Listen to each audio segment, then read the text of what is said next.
Don't go for foreign LLM with 50 to 60 lakhs loan. Go only with scholarship. CJI BR Gavai to law students.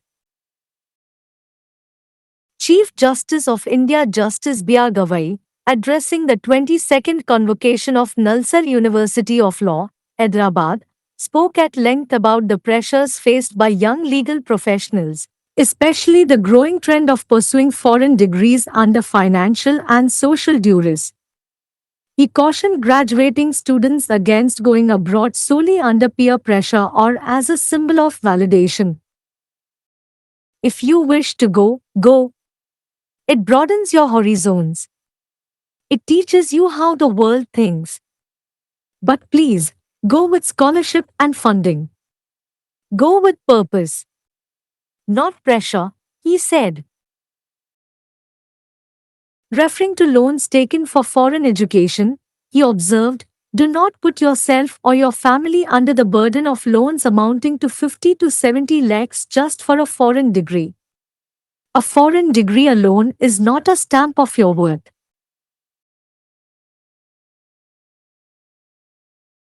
He suggested that such amounts could instead be used as an investment to start an independent practice or build a chamber. And later, when you are stable, go abroad for studies. There is no age bar to learn. Go abroad not to escape, but to expand, he said. Justice Gavai also linked the trend of going abroad to the state of legal education in India. This growing trend of going abroad also reflects a structural issue. It signals a lack of confidence in the state of postgraduate legal education and research in our own country, he said. Justice Gavai pointed out the lack of structured postdoctoral research opportunities, limited funding for early career scholars, and opaque hiring processes. Furthermore, it is not that talent does not want to return. Many who study abroad come back with renewed passion and fresh perspectives. But when they return, they often find our institutions unwelcoming, under-resourced, or closed to new ideas. There are few structured pathways for postdoctoral research, limited funding for early career scholars, and opaque hiring processes that discourage even the most committed, he said. This must change. He urged systemic improvements to retain and attract talent, including nurturing academic environments, transparent opportunities, and restoring dignity and purpose to legal research and teaching in India. Speaking to the graduates, he acknowledged the challenges of the legal profession, calling it noble but demanding, and spoke about the importance of self-belief and presence. The legal profession is many things. It is noble. It is important. But it is never easy. Never. There is no straight path to the profession. There are no guaranteed returns. This profession demands that you constantly prove yourself to the court, to your client, to your peers, and often to yourself. It demands. And it keeps demanding. He quoted Thomas Grant's biography of Sidney Kentridge to describe the demanding nature of advocacy, and emphasized the need to stay grounded in core subjects like constitutional law, contract, civil and criminal procedure. He underlined the role of mentorship in a young lawyer's life, stating, I am here today not just because I worked hard. Yes, effort mattered. But so did the fact that someone opened a door for me. Someone saw something in me before I could see it in myself. He discussed structural inequalities in the legal profession, the stigma around mental health, and the emotional toll of the profession. Let me speak now of something we rarely speak of in such grand ceremonies, mental health. This profession can be isolating and emotionally taxing. The hours are long, the expectations high, the culture sometimes ruthless. You will feel pressure not just to succeed, but to appear successful. Many hide their struggles. I urge you not to. Find your community, Justice Gavai said. He added, structural inequality hides in silence, in the subtle comments, in the internship that never comes, in the doors that are hard to open. A student from a national law school in a metro city may be seen as better placed than one from a smaller university, not necessarily because of skill, but because of perception. This is unfair. But it is real. We need to confront it, not accept it. He encouraged the graduates to prioritize community, care, and imagination, and to seek mentors who value integrity. He concluded his address with advice on remembering 5 aspects of life: friends and family, books, hobbies, health, and imagination.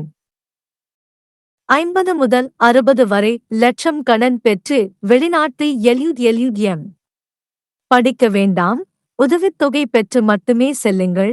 சட்ட மாணவர்களுக்கு தலைமை நீதிபதி பி.யு.ஆர். கவாய். ஹைதராபாத்தில் உள்ள நல்சார் சட்ட பல்கலைக்கழகத்தின் 22வது பட்டமளிப்பு விழாவில் உரையாற்றிய இந்திய தலைமை நீதிபதி பி.யு.ஆர். கவாய், இளம் சட்ட வல்லுநர்கள் எதிர்கொள்ளும் அழுத்தங்கள், குறிப்பாக நிதி மற்றும் சமூக வற்புறுத்தலின் கீழ் வெளிநாட்டு பட்டங்களை படிக்கும் போக்கு குறித்து விரிவாக பேசினார். பட்டதாரி மாணவர்கள் சகாக்களின் அழுத்தத்தின் கீழ் அல்லது சரிபார்ப்பின் அடையாளமாக மட்டுமே வெளிநாடு செல்வதை அவர் எச்சரித்தார். நீங்கள் செல்ல விரும்பினால் செல்லுங்கள். இது உங்கள் எல்லைகளை விரிவுபடுத்துகிறது. உலகம் எப்படி நினைக்கிறது என்பதை இது உங்களுக்கு கற்பிக்கிறது. ஆனால் தயவு செய்து உதவித்தொகை மற்றும் நிதியுடன் செல்லுங்கள். நோக்கத்துடன் செல்லுங்கள். அழுத்தம் கொடுக்க வேண்டாம் என்று அவர் கூறினார்.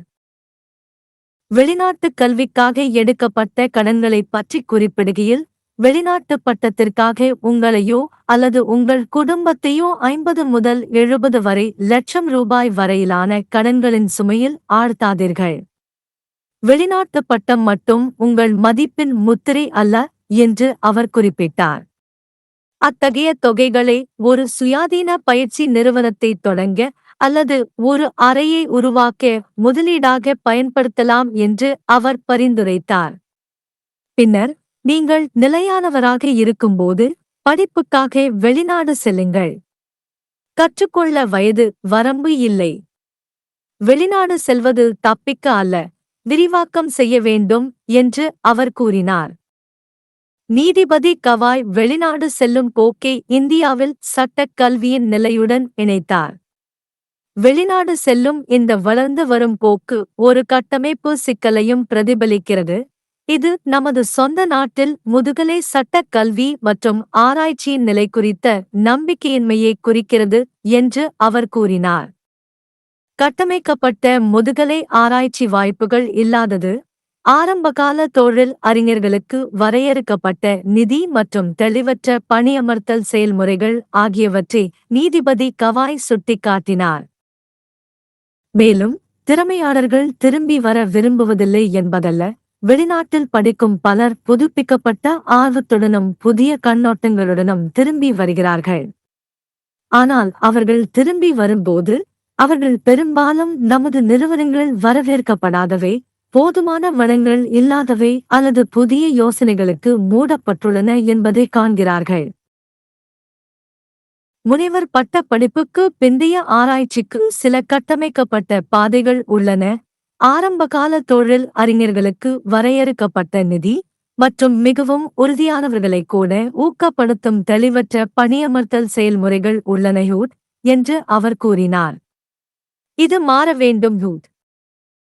கல்விச் சூழல்களை வளர்ப்பது, வெளிப்படையான வாய்ப்புகள், இந்தியாவில் சட்ட ஆராய்ச்சி மற்றும் கற்பித்தலுக்கு கண்ணியத்தையும் நோக்கத்தையும் மீட்டெடுப்பது உள்ளிட்ட திறமைகளை தக்கவைத்து ஈர்க்க முறையான மேம்பாடுகளை அவர் வலியுறுத்தினார்.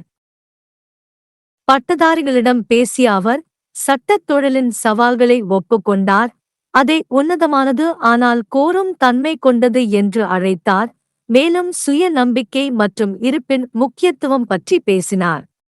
வழக்கறிஞர் தொழில் என்பது பல விஷயங்கள். அது உன்னதமானது. அது முக்கியமானது. ஆனால் அது ஒருபோதும் எளிதானது அல்ல, ஒருபோதும் இல்லை. தொழிலுக்கு நேரடியான பாதை இல்லை. உத்தரவாதமான வருமானம் இல்லை. நீதிமன்றத்திற்கு, உங்கள் வாடிக்கையாளருக்கு, உங்கள் சகாக்களுக்கு மற்றும் பெரும்பாலும் உங்களுக்கும் உங்களைத் தொடர்ந்து நிரூபிக்க இந்த தொழில் கோருகிறது. அது கோருகிறது. மேலும் அது தொடர்ந்து கோருகிறது. வழக்கறிஞரின் கோரும் தன்மையை விவரிக்க தாமஸ் கிராண்டின் சிட்னி கென்ரிட்ஜ் வாழ்க்கை வரலாற்றை அவர் மேற்கோள் காட்டினார், மேலும் அரசியலமைப்புச் சட்டம், ஒப்பந்தம், சிவில் மற்றும் குற்றவியல் நடைமுறை போன்ற முக்கிய பாடங்களில் அடித்தளமாக இருக்க வேண்டியதன் அவசியத்தை வலியுறுத்தினார். ஒரு இளம் வழக்கறிஞரின் வாழ்க்கையில் வழிகாட்டுதலின் பங்கை அவர் அடிக்கோடிட்டுக் காட்டினார். நான் இன்று இங்கே இருக்கிறேன், நான் கடினமாக உழைத்ததால் மட்டுமல்ல, ஆம், முயற்சி முக்கியமானது. ஆனால் யாரோ ஒருவர் எனக்கு ஒரு கதவைத் திறந்தார் என்பதும் அப்படித்தான். நான் அதை என்னுள் பார்ப்பதற்கு முன்பே யாரோ ஒருவர் என்னில் எதையோ பார்த்தார்கள். சட்டத் தொழிலில் கட்டமைப்பு ஏற்றத்தாழ்வுகள், மன ஆரோக்கியத்தைச் சுற்றியுள்ள களங்கம் மற்றும் தொழிலின் உணர்ச்சி ரீதியான பாதிப்பு ஆகியவற்றை அவர் விவாதித்தார். இத்தகைய பிரமாண்டமான விழாக்களில் நாம் அரிதாகவே பேசும் ஒன்றைப் பற்றி இப்போது பேசுகிறேன், மன ஆரோக்கியம். இந்த தொழில் தனிமைப்படுத்தக்கூடியதாகவும் உணர்ச்சி ரீதியாகவும் சோர்வடையச் செய்யும். மணிநேரம் நீண்டது. எதிர்பார்ப்புகள் உயர்ந்தவை. கலாச்சாரம் சில நேரங்களில் இரக்கமற்றது. வெற்றி பெறுவதற்கு மட்டுமல்ல, வெற்றிகரமாகத் தோன்றுவதற்கும் நீங்கள் அழுத்தத்தை உணருவீர்கள். பலர் தங்கள் போராட்டங்களை மறைக்கிறார்கள். நான் உங்களை வலியுறுத்துகிறேன். உங்கள் சமூகத்தைக் கண்டறிய வேண்டாம் என்று நீதிபதி கவாய் கூறினார். அவர் மேலும் கூறினார், கட்டமைப்பு சமத்துவமின்மை மௌனத்தில் ஒளிந்து கொள்கிறது. நுட்பமான கருத்துகளில், ஒருபோதும் வராத பயிற்சியில், திறக்க கடினமாக இருக்கும் கதவுகளில். ஒரு பெருநகர நகரத்தில் உள்ள ஒரு தேசிய சட்ட பள்ளியின் மாணவர் ஒரு சிறிய பல்கலைக்கழகத்தைச் சேர்ந்த ஒருவரை விட சிறந்த இடத்தில் காணப்படலாம். அது திறமை காரணமாக அல்ல, ஆனால் கருத்து காரணமாக. இது நியாயமற்றது. ஆனால் அது உண்மையானது. நாம் அதை எதிர்கொள்ள வேண்டும், அதை ஏற்றுக்கொள்ளக்கூடாது. பட்டதாரிகள் சமூகம், கவனிப்பு மற்றும் கற்பனைக்கு முன்னுரிமை அளிக்கவும், நேர்மையை மதிக்கும் வழிகாட்டிகளைத் தேடவும் அவர் ஊக்குவித்தார். வாழ்க்கையின் 5 அம்சங்களை நினைவில் கொள்வது குறித்த ஆலோசனையுடன் அவர் தனது உரையை முடித்தார். நண்பர்கள் மற்றும் குடும்பம், புத்தகங்கள், பொழுதுபோக்குகள், சுகாதாரம் மற்றும் கற்பனை. 50 से 60 लाख रुपए का लोन लेकर विदेश में एलएलएम न करें, केवल छात्रवृत्ति लेकर ही जाएं, मुख्य न्यायाधीश बीआर गवई ने विधि छात्रों से कहा। भारत के मुख्य न्यायाधीश न्यायमूर्ति बीआर गवई ने हैदराबाद स्थित नालसार विधि विश्वविद्यालय के 22वें दीक्षांत समारोह को संबोधित करते हुए युवा विधि पेशेवरों के सामने आने वाले दबावों, खासकर वित्तीय और सामाजिक दबाव में विदेशी डिग्री हासिल करने के बढ़ते चलन के बारे में विस्तार से बात की। उन्होंने स्नातक छात्रों को केवल साथियों के दबाव में या मान्यता के प्रतीक के रूप में विदेश जाने के प्रति आगाह किया। उन्होंने कहा, अगर आप जाना चाहते हैं तो जाइए। इससे आपके क्षितिज का विस्तार होता है। यह आपको सिखाता है कि दुनिया कैसे सोचती है। लेकिन कृपया छात्रवृत्ति और धन लेकर जाएं। उद्देश्य के साथ जाएं, दबाव के साथ नहीं। विदेशी शिक्षा के लिए गए ऋणों का जिक्र करते हुए उन्होंने कहा, केवल एक विदेशी डिग्री के लिए खुद को या अपने परिवार को 50 से 70 लाख रुपए के ऋण के बोझ तले न डालें। केवल एक विदेशी डिग्री आपकी योग्यता की मुहर नहीं है। उन्होंने सुझाव दिया कि इस राशि का उपयोग स्वतंत्र प्रैक्टिस शुरू करने या चैम्बर बनाने के लिए निवेश के रूप में किया जा सकता है। उन्होंने कहा, और बाद में जब आप स्थिर हो जाएं, तो पढ़ाई के लिए विदेश जाएं। सीखने के लिए कोई उम्र सीमा नहीं होती। विदेश भागने के लिए नहीं, बल्कि विस्तार करने के लिए जाएं। न्यायमूर्ति गवई ने विदेश जाने के चलन को भारत में विधि शिक्षा की स्थिति से भी जोड़ा। उन्होंने कहा, विदेश जाने का यह बढ़ता चलन एक संरचनात्मक समस्या को भी दर्शाता है। यह हमारे अपने देश में स्नातकोत्तर विधि शिक्षा और अनुसंधान की स्थिति में विश्वास की कमी को दर्शाता है। न्यायमूर्ति गवई ने संरचित पोस्ट डॉक्टरल अनुसंधान अवसरों की कमी, शुरुआती करियर वाले विद्वानों के लिए सीमित धन और अस्पष्ट नियुक्ति प्रक्रियाओं की ओर इशारा किया। इसके अलावा ऐसा नहीं है कि प्रतिभाएं वापस नहीं लौटना चाहती। विदेश में पढ़ाई करने वाले कई लोग नए जोश और नए नजरिए के साथ वापस आते हैं, लेकिन जब वे लौटते हैं तो अक्सर पाते हैं कि हमारे संस्थान स्वागत योग्य नहीं हैं, संसाधनों की कमी है या नए विचारों के लिए बंद हैं। पोस्ट डॉक्टरल शोध के लिए बहुत कम संरचित रास्ते हैं, शुरुआती करियर के विद्वानों के लिए सीमित धन है और अपारदर्शी भर्ती प्रक्रियाएं हैं जो सबसे प्रतिबद्ध लोगों को भी हतोत्साहित करती हैं। उन्होंने कहा, यह बदलना होगा। उन्होंने प्रतिभाओं को बनाए रखने और आकर्षित करने के लिए व्यवस्थित सुधारों का आग्रह किया, जिसमें शैक्षणिक वातावरण को पोषित करना, पारदर्शी अवसर प्रदान करना और भारत में कानूनी अनुसंधान और शिक्षण की गरिमा और उद्देश्य को बहाल करना शामिल है। स्नातकों से बात करते हुए उन्होंने कानूनी पेशे की चुनौतियों को स्वीकार किया, इसे नेक लेकिन मांग वाला बताया और आत्मविश्वास और उपस्थिति के महत्व के बारे में बात की। कानूनी पेशा कई चीजों से भरा है। यह नेक है, यह महत्वपूर्ण है, लेकिन यह कभी आसान नहीं होता, कभी नहीं।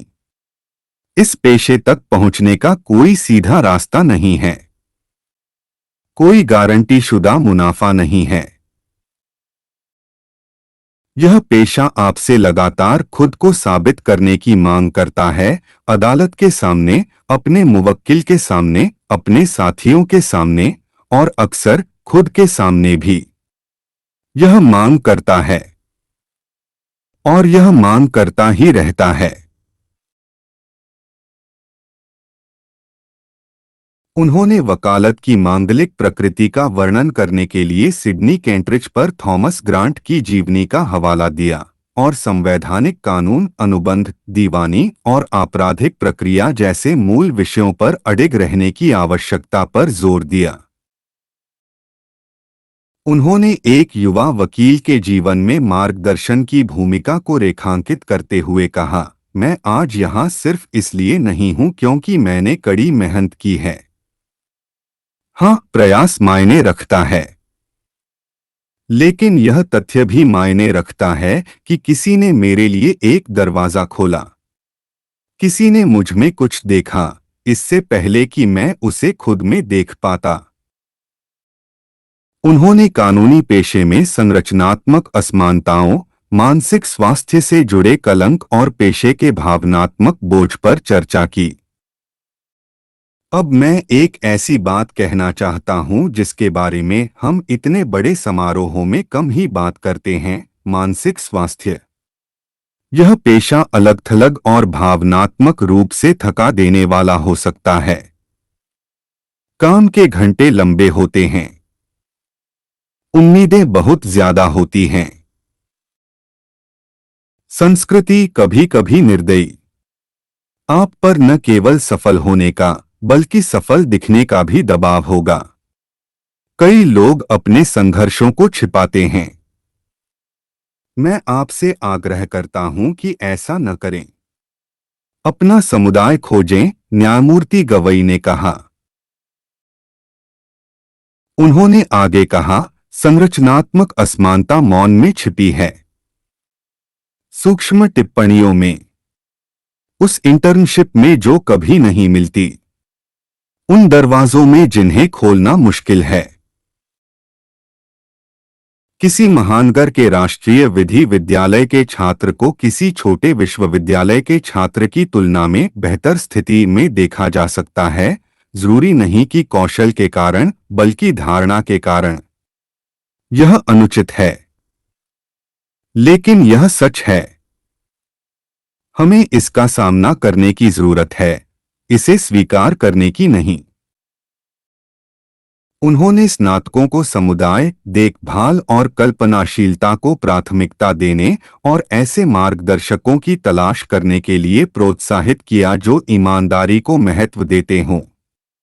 उन्होंने अपने संबोधन का समापन जीवन के 5 पहलुओं को याद रखने की सलाह के साथ किया: दोस्त और परिवार, किताबें, शौक, स्वास्थ्य और कल्पनाशीलता।